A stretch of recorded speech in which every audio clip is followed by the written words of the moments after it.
Bertemu kembali. Kurang dari 8 bulan, cukai barangan dan perkhidmatan GST akan dilaksanakan. Pelbagai persoalan timbul berkaitan GST termasuk pendaftaran syarikat, barangan yang dikecualikan serta tahap kesediaan rakyat dan juga perniagaan di Malaysia. Dan bersama saya di studio untuk berbincang lebih lanjut adalah Timbalan Menteri Kewangan Datuk Ahmad Maslan. Terima kasih Datuk kerana sudi bersama dengan Bisnes Awani pada jam ini. Pertama sekali mungkin kita berbincang tentang berbaki 8 bulan ini Datuk. Di mana tahap kesediaan kita dan juga kesedaran masyarakat berkaitan dengan GST? Kesedaran semakin baik, Saudara Najib. Terima kasih Astro Awani. Saya tidak berhenti-henti pergi ke pelbagai stesen TV dan radio pada bulan ini untuk memahamkan masyarakat apakah itu GST, Goods and Services Tax ataupun cukai barang dan perkhidmatan. Selama ini kita sudah membayar cukai, tapi cukai itu namanya SST, Sales Tax, Service Tax, cukai jualan dan cukai perkhidmatan. Ada sekumpulan barang, 5% cukai jualan, proses food, makanan diproses. Ada sekumpulan barang, 10% cukai jualan, pakaian kita, perabot, alatan di rumah, pinggan mangkuk, itu 10% cukai jualan. Kemudian ada 6% cukai perkhidmatan.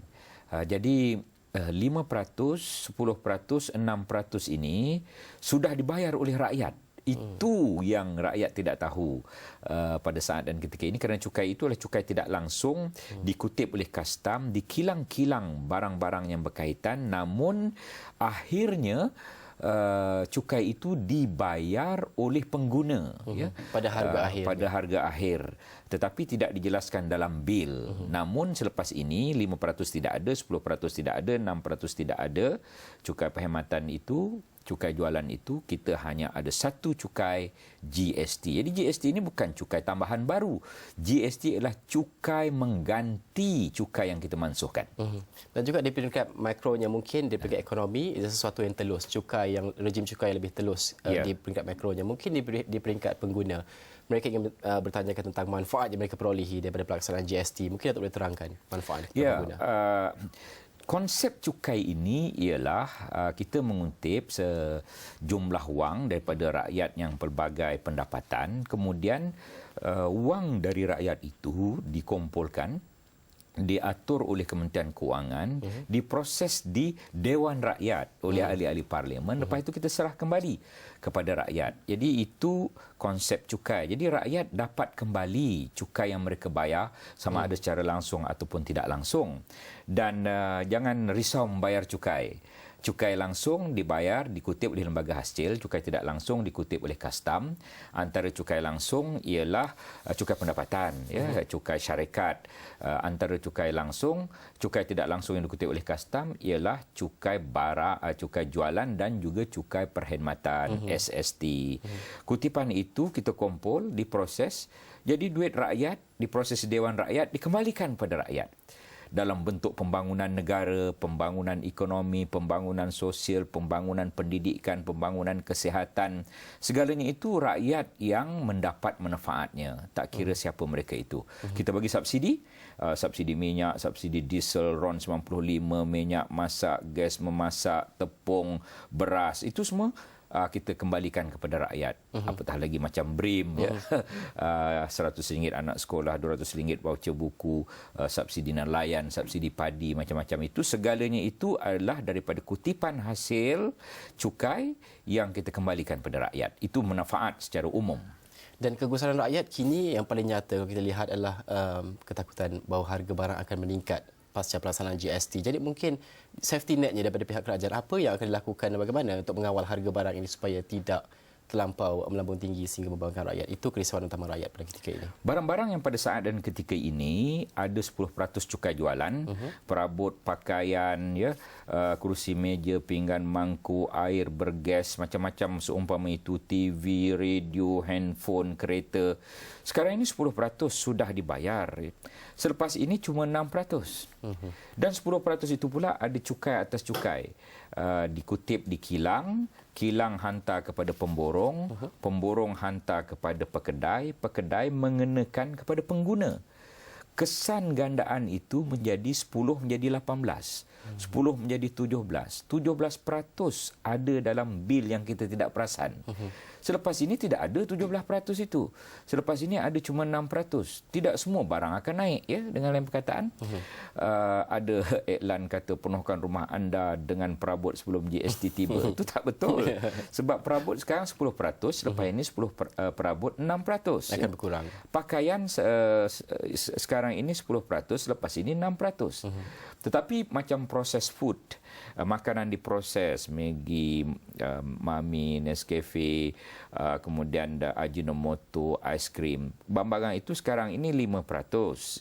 Tetapi ada cukai atas cukai jadi 6, 7, 8%. Selepas ini jadi 6%. Kekeliruan GST ini ialah kerana rakyat tidak tahu selama ini mereka sudah membayar cukai kepada barang-barang yang saya sebutkan tadi.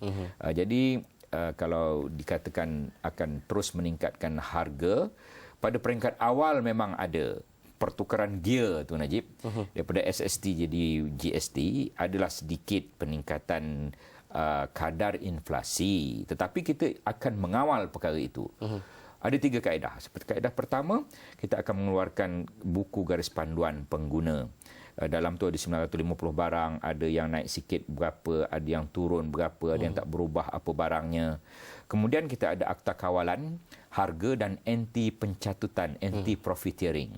Kalau kita mengambil kesempatan dalam kesempitan, menaikkan sengaja barang-barang tanpa sebarang sebab yang munasabah, boleh diambil tindakan.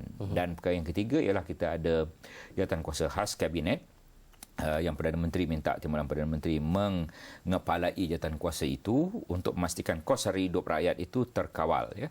Itu 3 perkara yang kita akan lakukan dan sudah pun kita lakukan. Ada beberapa barangan yang akan dikecualikan daripada GST telah pun diumumkan oleh pihak kementerian, dan mungkin ada barang-barang tambahan yang akan diumumkan. Mungkin boleh Datuk kongsikan. Kita akan mencadangkan kepada Perdana Menteri lah, tapi itu terpulang pada Perdana Menteri sama ada dia nak umum masa bajet atau dia nak umum bila senarai barang-barang yang dikecualikan ini. Pada saat dan ketika ini ramai di luar sana sudah tahu bahawa makanan asas tidak dikenakan. Apakah contoh? Beras, tepung, sagu, kacang dal, minyak masak, gula, garam, serempah ratus, sencaluk budu belacan. Barang-barang asas barang asas itu, air di rumah, ya. Kemudian apa lagi? Segala jenis sayuran, segala jenis ulaman, semua makanan laut. Najib suka makan apa makanan laut? Semua saya makan makanan laut, Datuk. Jadi saya kebanyakannya halal. Betul. Yang kering dan yang basah, ikan, lokan, ketam, kerang, ya. Daging. Daging ayam, telur ayam, daging itik, telur itik. Kemudian apa lagi? Khinzir pun tak kena GST. Kambing, lembu, buah-buahan, ya. Jadi kita nak makan apa? Kita nak makan semuanya tidak ada GST makanan itu. Berarti kita boleh hidup hari-hari tanpa dikenakan GST pun. Dah tu GST tu kena untuk apa? Pakaian. Pakaian SST pun dah kena. Dulu 10%, lepas ni 6%. Jadi GST ini ialah cukai kepenggunaan. Orang kaya terutamanya dia tak cukup 10 pasang, mereka nak cukup 100 pasang. Jadi 100 kalilah mereka bayar GST itu, yang selama ini mereka juga dah bayar SST. Kita mungkin 10 pasang cukup, Najib. Besok kain tai lain, baju lain, kod yang sama. Jadi dia cukai yang kepenggunaan. Lebih banyak mengguna, lebih banyak anda membayar. Ya. Dan saya ingin bercakap tentang pendaftaran syarikat selepas ini, tapi kita akan berhenti rehat seketika, kembali selepas ini untuk berbincang lebih lanjut tentang GST bersama dengan Timbalan Menteri Kewangan Datuk Ahmad Maslan.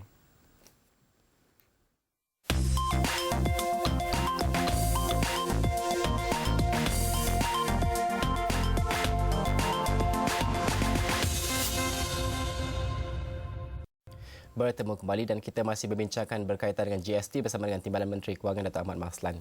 Okey Datuk, saya nak bercakap tentang safety net di Malaysia. Pelaksanaan GST, kalau kita lihat negara-negara lain, Singapura menyediakan safety net. Di Malaysia bagaimana keadaannya? Apa bentuk kawalan yang kita sediakan? 160 negara dalam dunia dah buat ni GST ni, Najib, ya. Dan mereka tidak menarik balik. Kalaulah 100 negara tarik balik, kita tak buat. Tapi 100 negara itu terus laksana tentang safety net ataupun jaringan sosial ini.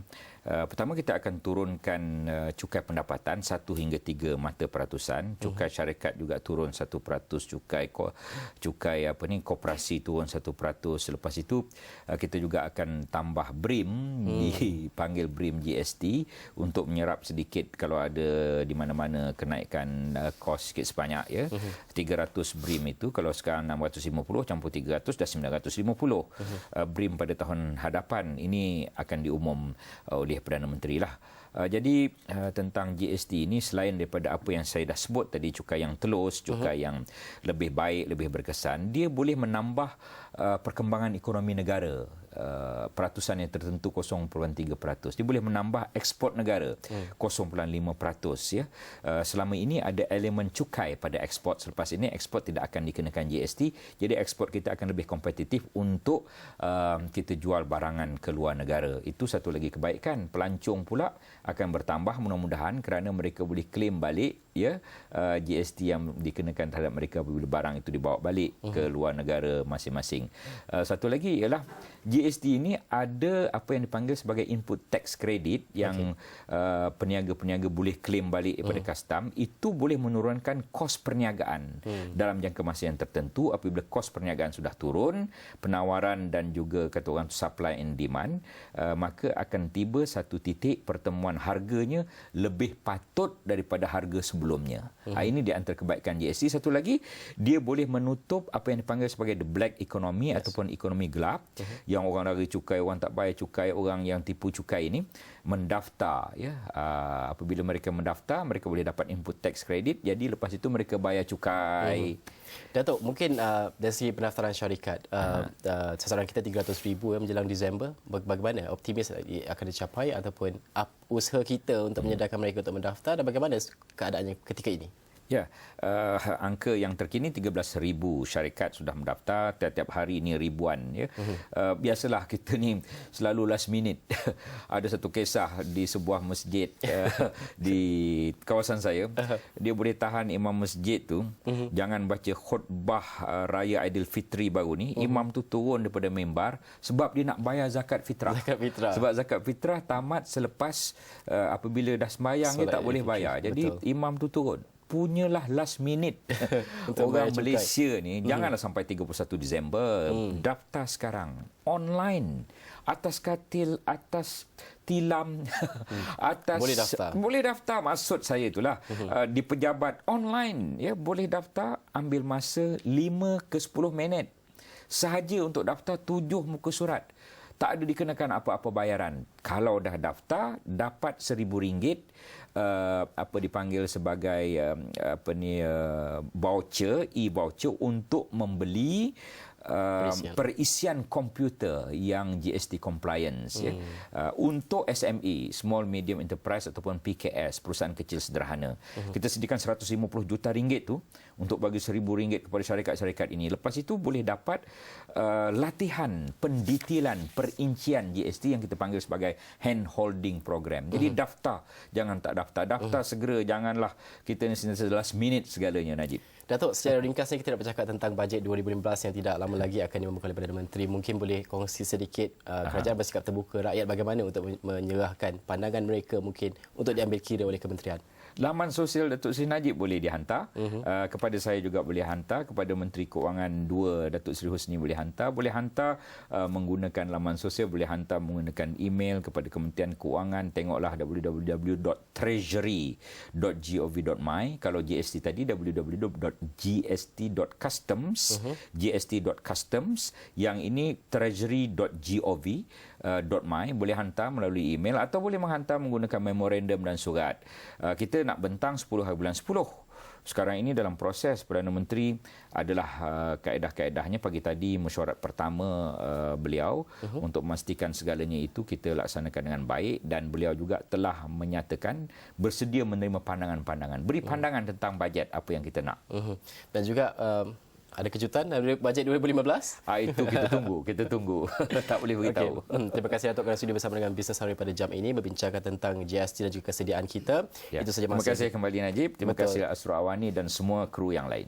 Itu saja masa kita ada buat masa ini. Itu tadi Datuk Ahmad Maslan jadi Timbalan Menteri Kewangan berbincangkan tentang GST, tahap kesediaan kita dan bagaimana pendaftaran syarikat ketika ini dan juga tahap kesediaan rakyat secara keseluruhannya berkenaan dengan GST dan bagaimana rejim baru ini sebenarnya membantu di peringkat mikro maupun mikro. Dan sekian saja Bisnes Awani untuk jam ini. Saya Najib Mat Aruf. Teruskan bersama Esra Awani, berita sekedar dimensi.